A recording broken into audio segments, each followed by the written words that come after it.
Hello, anyone who's out there in internet land. This week I'm going to be streaming a classic favourite of many people, Age of Empires. So before I kick off, let's get some mood music.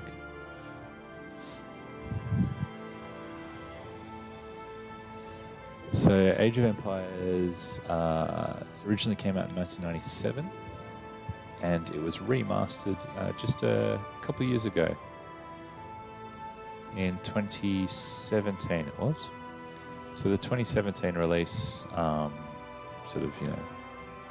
improved all the graphics, sort of buffed out the edges of this old dated game, but still had the option to play in the classic graphics. I was going to play the original release, but I was having issues with getting the display scaling right on the stream. So I'm going to play the classic or the definitive edition of AoE, and I'll play with some classic graphics. So anyway, here we are.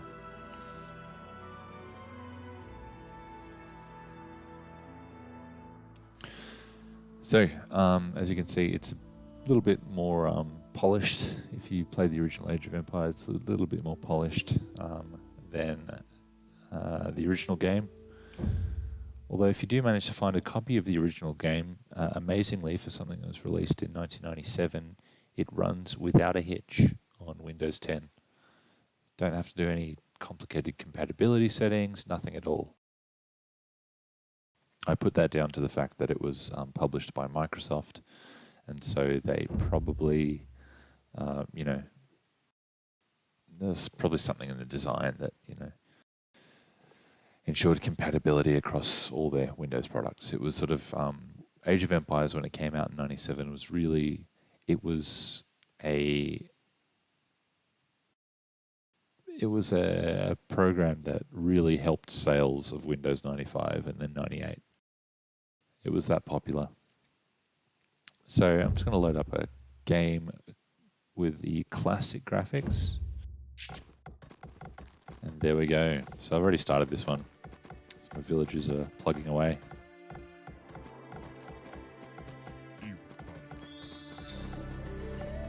Now, the Age of Empires came out in 97, and that was when the real-time strategy genre, which is what this is, was really starting to boom. So the RTS genre started with Dune 2, essentially.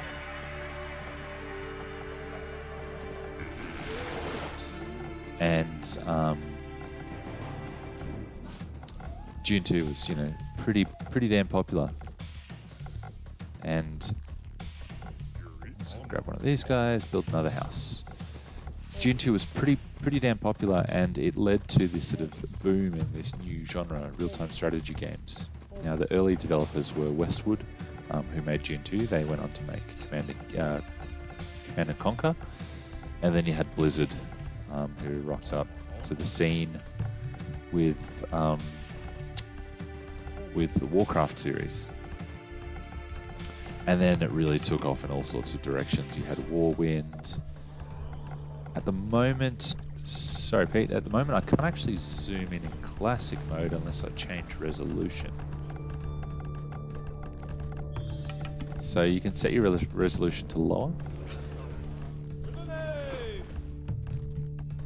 And then you'll be more zoomed in, I guess.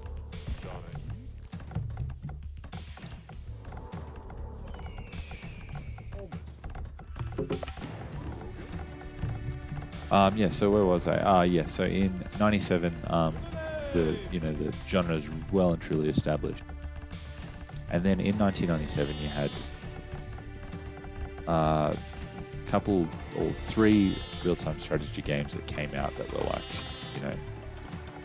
they were considered the triumvirate of 1997, the games that spearheaded this sort of huge late 90s boom in strategy games. They were, first of all, you had Total Annihilation, which was sort of like sci-fi, slow-paced, very strategic sort of strategy game. Excellent game, one of my favourites. Then you had Dark Reign. Dark Reign was an Australian developer based in Brisbane, and that actually took off as massively popular in Europe, particularly in Germany. And there's still sort of small, leagues still running there to this day. Dark Reign players. For some reason, it just really took off there. And then you had Age of Empires that came along. The idea with Age of Empires was the developer, which is Ensemble Studios. They wanted a game that sort of stood out from the crowd. So all the strategy games back then were sci-fi sort of settings or fantasy settings. So you had Warcraft 2, you had Total Annihilation and Dark Reign, as I mentioned before. Warwind. So they're all that sort of fantasy or sci-fi setting. And the developer of Age of Empires 2, he basically wanted something that was approachable to a lot of people. And he thought that maybe a historical setting would be, have more of a broad appeal than sci-fi and fantasy. So his idea was to combine civilization and Warcraft, essentially. So like a Warcraft type gameplay with a civilization type setting. And that's where Age of Empires came from. So prior to the expansion pack, it was mainly focused on classical antiquity, the period of classical antiquity. So you had ancient Greece, Phoenicia, Macedon, the Egyptians, I think Babylon was in there.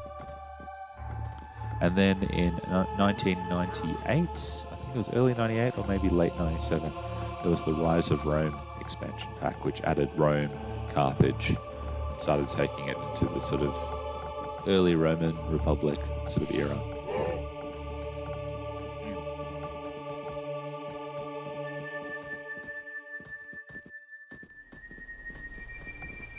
Now, up until Age of Empires, resources were fairly simple. In Warcraft 2, you had wood and you had gold. And in Total Annihilation, you had energy and metal. Dark Reign, you had Talon. So they're fairly simple resource systems, I guess. Age of Empires, as you can see at the top left there, we've got wood, food, gold, and stone. And there's multiple sources for a lot of the resources. So you can see my villager here is gathering berries. I've also got farms. There's also some skeletons up around here from when I was hunting animals. Plus you got the fishing boats here.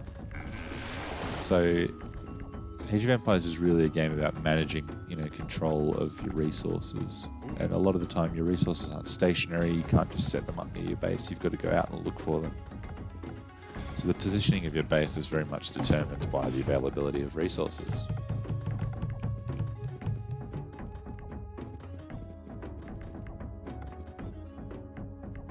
Got my ally down here.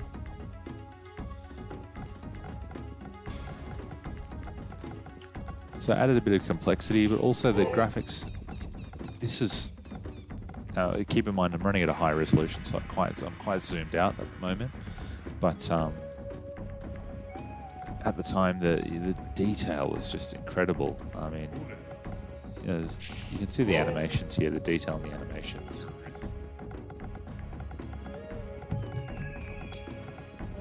And it was a sort of detail that, I guess only a company with Microsoft's backing could really pull off.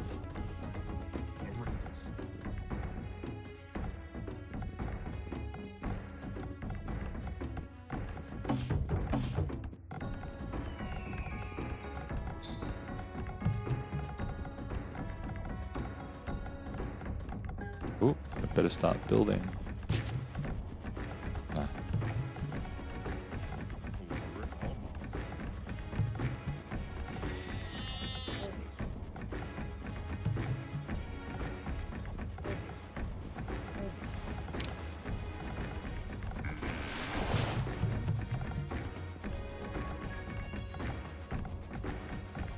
Now, the Definitive Edition came out in 2017, and after I've played this a little bit, I'll bring that up. The Definitive Edition graphics next. So I've got a save game with that.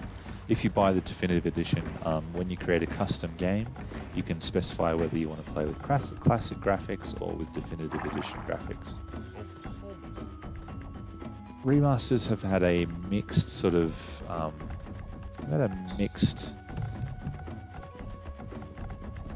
level of quality. Remasters have taken off over the past sort of 5 to 10 years, and they're inconsistent in their delivery. Some of them change too much, some of them don't change enough, some of them, they cost too much, so just reselling an old game. So it's a real balancing act when you're doing remasters. And I think Age of Empires Definitive Edition just really nailed it. You've got the option to play with classic graphics, with all the sort of comforts that we're used to in modern gaming. So in the original Age of Empires, you couldn't queue up units, for example. You had to build them one by one. It was really painful. Some things are just better left in the past, and that's one of them. Although that did add an element, of skill to the game, that you had to manage your clicks per minute. But for a player like me, who I was never really good at Age of Empires, I just love the gameplay, I find that quite painful.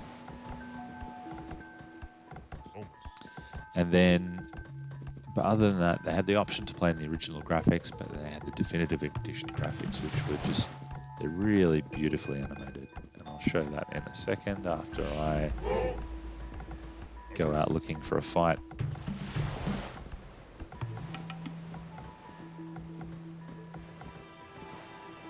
That should do. That's a nice little squad.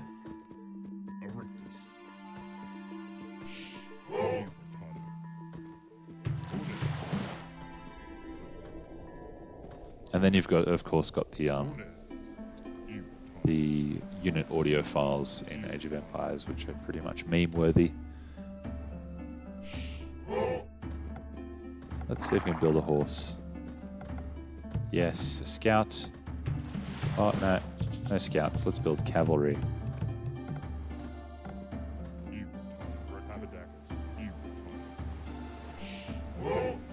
So everyone knows, I guess, the priests in Age of Empires with their Woolaloo. The warriors with...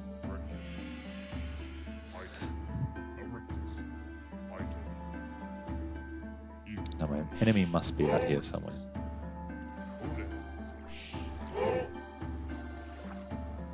Definitive Edition is really active online, so it's got a matchmaking if you want, or there's also a server browser, or a game browser, lobby browser, whatever you want to call it.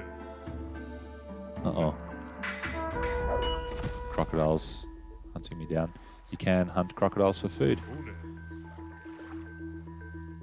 There we go, there's an enemy boat, so they must be this way.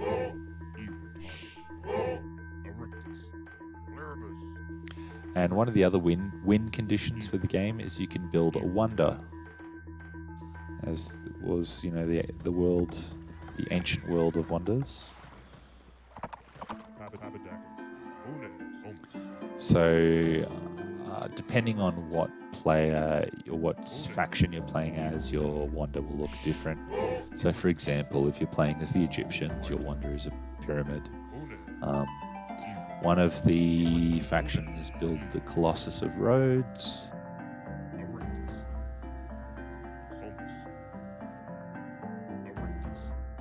The Babylonians build the Hanging Gardens.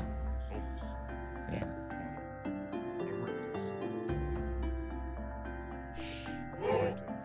Where is this enemy base? I'm finding a lot of crocodiles.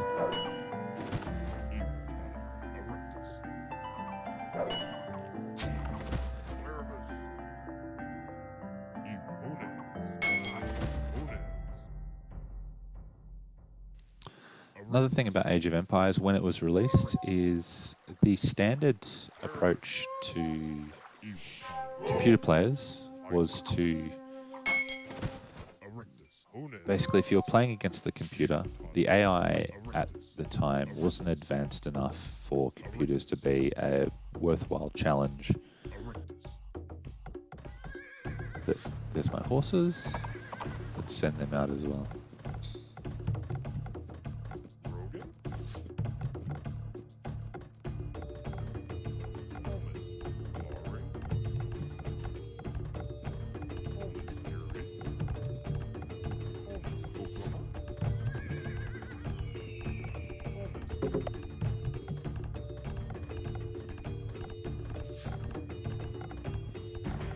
Yeah, so the AI wasn't much of a challenge for most players back then. So what a lot of game developers used to do is when they were developing games, they would make it so the computer players would essentially cheat. They'd be given extra resources.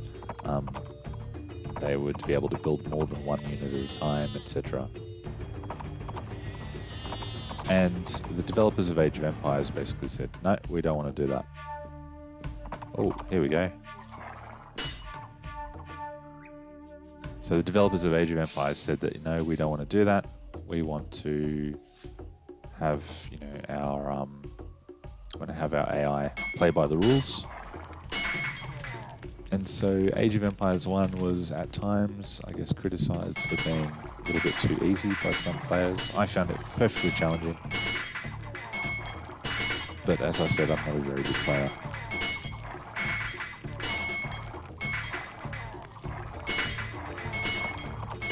And yeah, I'm assuming that most of the people that got this game were probably satisfied with the difficulty, especially if you're one of those people that got the game in a Nutrigrain box, like a few of my friends. In about 99 or 2000, Nutrigrain was giving out Age of Empires copies. And if that's not the most 90s thing I've ever heard of, then I don't know what is. Age of Empires CD in Nutrigrain boxes, probably alongside Aqua CDs, I don't know. Here we go, here's the enemy base.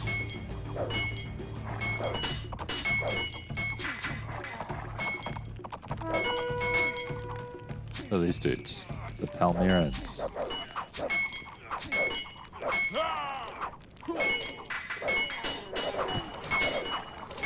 So yeah, the AI is improved in the definitive edition. So there's a few more levels of difficulty and scale, if you like. The follow-up to Age of Empires, which a lot of people also know about, Age of Empires 2, Age of Kings. It's a much better game, I guess. I personally think that had punishing difficulty. That also received the definitive edition treatment, and it's excellent. So that's one worth checking out as well. So now we've had a look at that with the classic graphics. Let's go switch over to definitive edition graphics.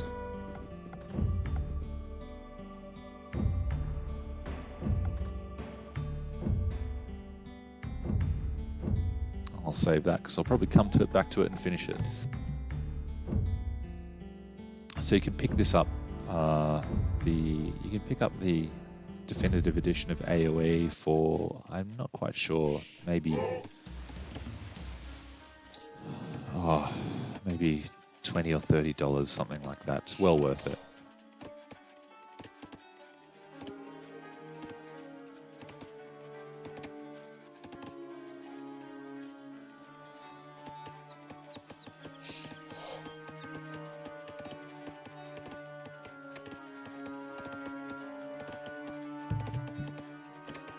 But it does look excellent. It does really look excellent. And the fact you can zoom in and see the detail, I mean, it's really good. You can see the working around the fields. When they're picking berries, you can see them, chop the berries off the tree and then put down their knife and gather the berries.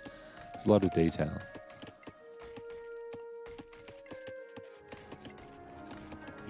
So I think this is a really great example of how to do definitive edition or a remaster of something well. game hasn't changed. All the core elements are there, but it's just all the things that you remember and that you love, they're still there, but it's the extra sort of details that really... Essentially, the Definitive Edition makes the game how you remember it. A lot of players will probably go back to the original and think, oh man, I don't remember it looking this bad, I don't remember it playing this badly. The Definitive Edition is sort of, it plays up to your nostalgia.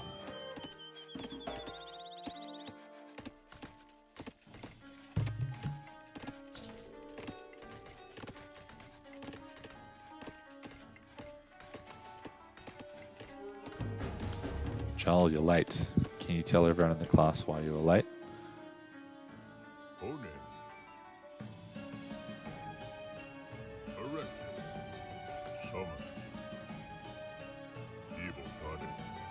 Oh, lion time.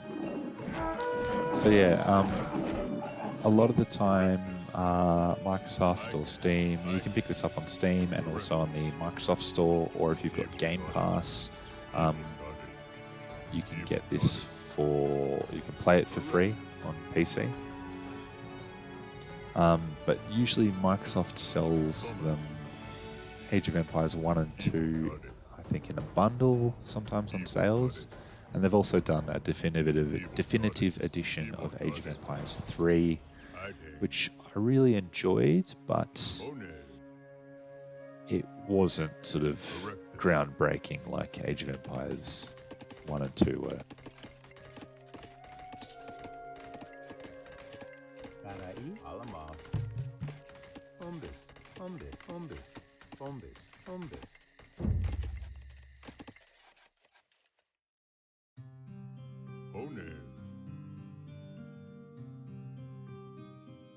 Yeah, so $15 or so now. That's pretty good.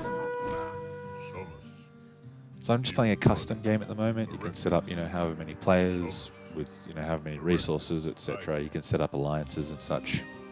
But the storyline campaigns were reasonably good, I think, from memory. I played more of the Age of Empires 2 campaigns, but Age of Empires 1 was reasonably good from the little I played. I don't think I beat it. But they sort of, each of the campaigns tells the story of a, a historic figure.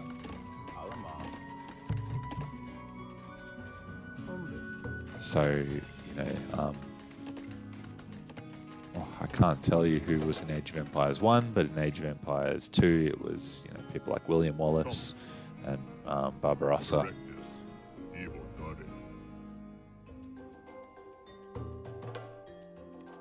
Where's that elephant? Oh. Pretty awesome detail on the models there. So they're sort of 3D rendered, hand drawn, but with 3D rendering done.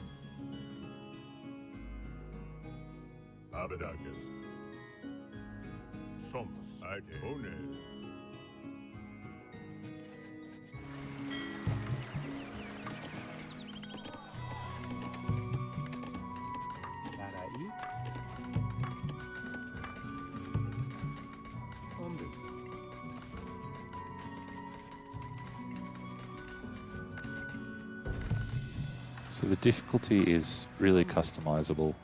If you haven't played many real-time strategy games, or you haven't played Age of Empires in a long time,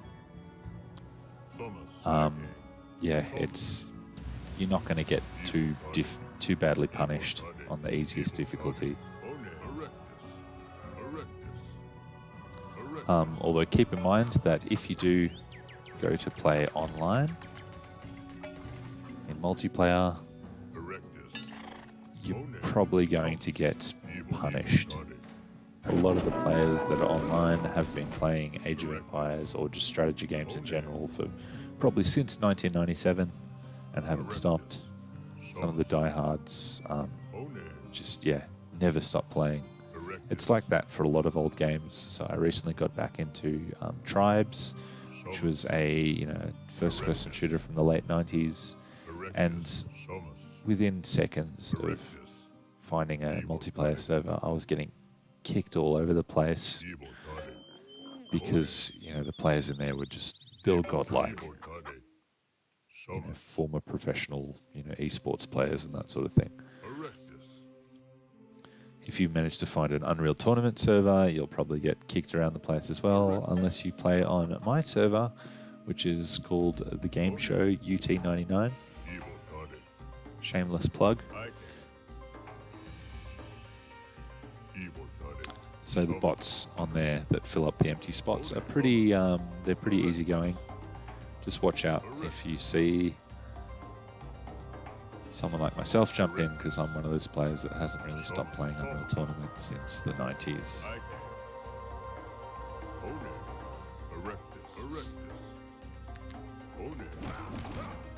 What was that term? I guess you could say I'm a doomer. It's like a boomer that grew up in the era of Doom. A boomer gamer.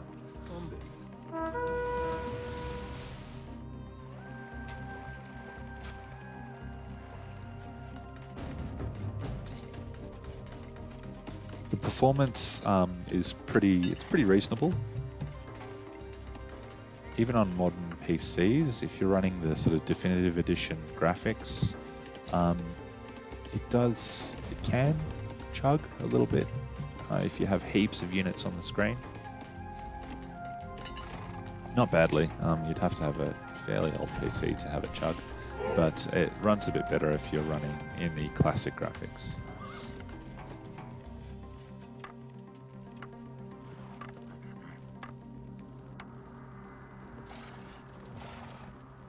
Animations of the definitive edition units are great.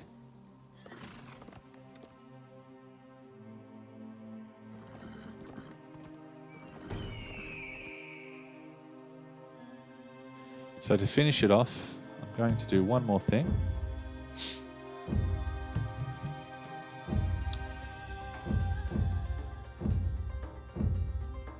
I'm going to do one more thing, and that is something that I used to do a lot back in the day when I was playing Age of Empires. Was all the Age of Empires games or Age of Empires 1 and 2 came with a campaign editor or a scenario editor.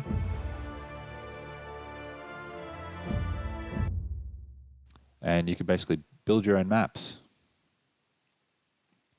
And it was pretty easy to do. You could just bring up the units, and you can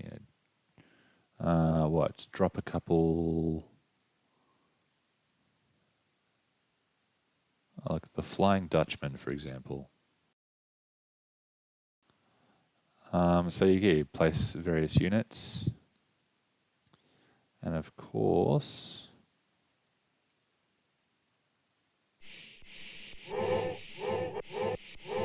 this was one of my favourite things that I used to do, was to build a map that was basically one side one team, the other side the other, and just watch them duke it out.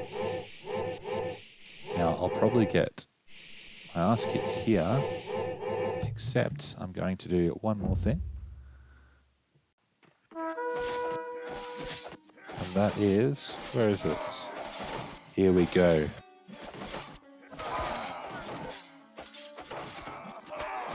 Did that work? Where is it? Oh no.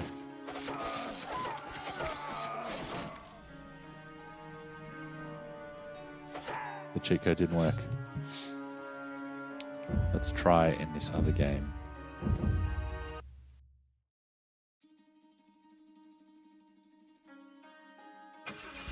There it is. One of everyone's favorite cheat code was Big Daddy. So as you can see, it's basically using the old graphics, even though it's a definitive edition. But Big Daddy was a car with a rocket launcher.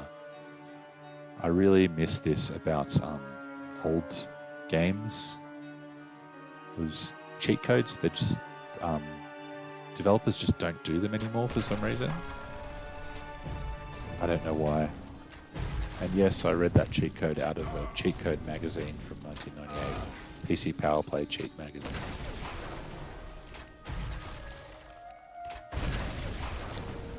So yeah, this thing was a beast.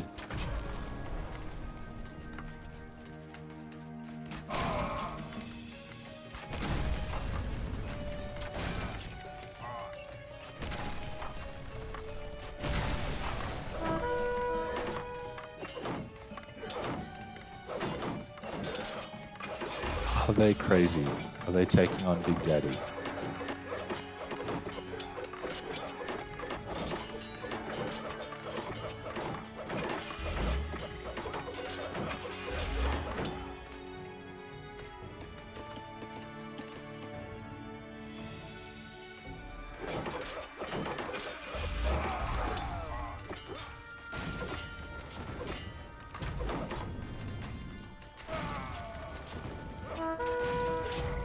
Yes, another couple here.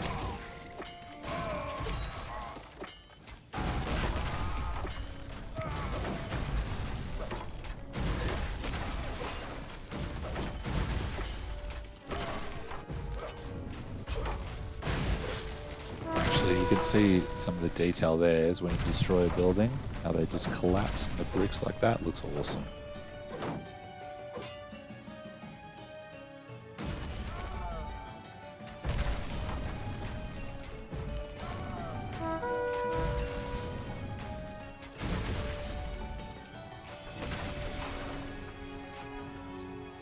And there we have it.